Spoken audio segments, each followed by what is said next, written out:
Bienvenido. Muchas gracias, señor presidente. Bueno, yo no quisiera reiterar lo que ya tanto la senadora Pilar Ortega como el senador Pablo Escudero han dicho aquí respecto al debate que se dio en las Comisiones Unidas, que terminó aprobando por mayoría el veto que el presidente de la República emitió sobre el artículo 32 de la Ley de Responsabilidades de los Servidores Públicos. Yo más bien quisiera compartir con ustedes una reflexión en torno a un debate que empezó en el mes de septiembre del 2012, cuando se presentaron las primeras iniciativas de todos los grupos parlamentarios para establecer una reforma constitucional a fin de crear el Sistema Nacional Anticorrupción, y que nos llevó poco más de 2 años esa discusión,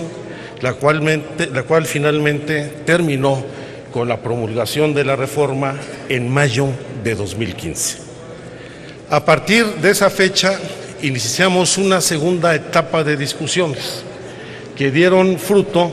en la presentación de muy diversas iniciativas de los distintos grupos parlamentarios, tanto en el Senado como en la Cámara de Diputados, que nos llevó a reformar en este momento 7 leyes para crear el Sistema Nacional Anticorrupción y hacer las adecuaciones correspondientes en leyes como la de responsabilidades o, en su caso, el Código Penal.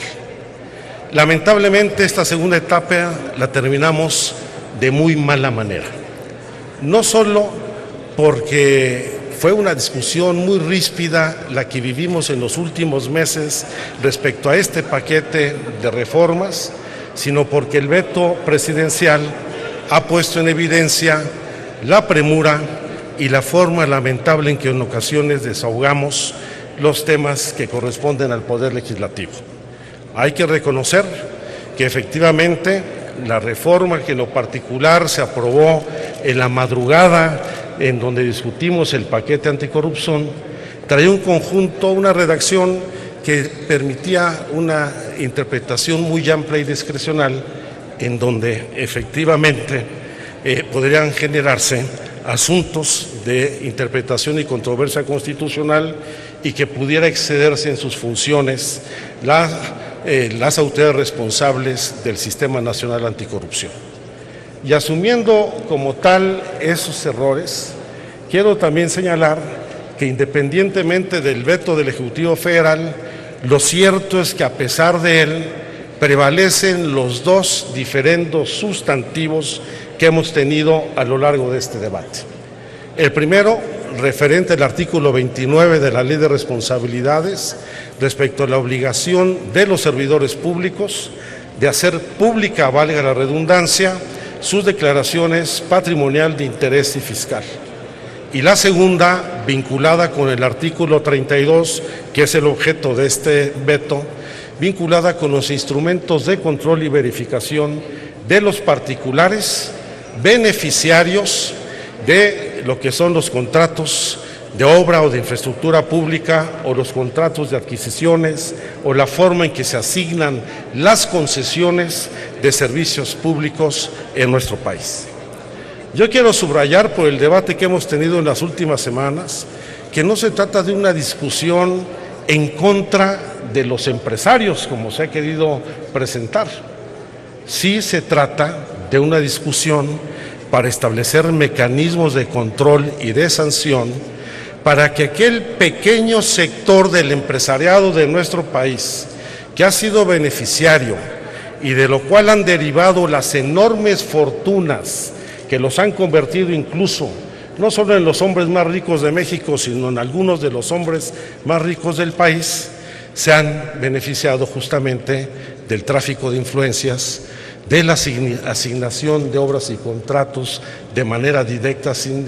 ninguna licitación, o de manera discrecional de concesiones del espacio radioeléctrico, de las telecomunicaciones en nuestro país. Y creo que es urgente que iniciemos una tercera etapa de este proceso legislativo para establecer con claridad los instrumentos que permita combatir la otra cara de la corrupción, la cual no está solamente en los servidores públicos o en la administración pública, porque la corrupción tiene dos caras de la misma moneda. Una, la de aquellos servidores públicos que se corrompen o se dejan corromper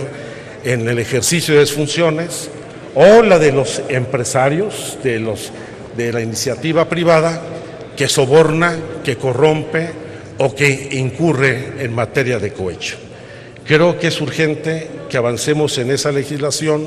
ya que independientemente de lo que ha señalado el senador Pablo Escudero, donde efectivamente se toman previsiones en estas reformas respecto al soborno y el tráfico de influencias, falta todavía mucho para establecer los controles de los cuales deben ser sujetos los beneficiarios de los contratos de obras y adquisiciones de los distintos órdenes de gobierno. Y no basta una promesa que ha hecho algún sector del Consejo Coordinador Empresarial para emitir un código de ética que ojalá se establezca y se cumpla, pero los códigos de ética en el ámbito de la administración pública no tienen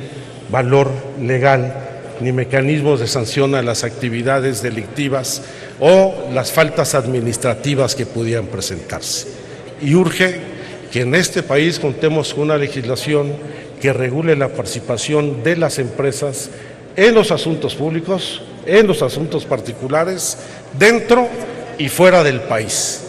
porque también fuera del país muchas empresas encubiertas en mecanismos ilícitos incurren en prácticas en demérito, no solamente de la economía nacional, del pago de impuestos, sino en muchos casos del desvío de recursos públicos obtenidos en las obras y contratos que les otorgan los distintos órdenes de gobierno.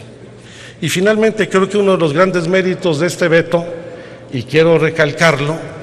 es que el Ejecutivo demuestra que se pueden revisar las leyes, que las leyes no son de una vez y para siempre, y que se pueden reformar las reformas. Qué bueno que pudiéramos hacer ya una revisión de la reforma educativa y que el magisterio mexicano tuviera el mismo tratamiento que los empresarios del país. Es el momento de reformar la reforma, de evaluar los evaluadores y demostrar con una actitud de sensibilidad política que cuando una reforma no funciona,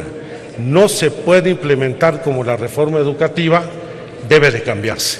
Y espero que esto sensibilice a todas las senadoras y los senadores que formamos esta Cámara. Por su atención, muchas gracias.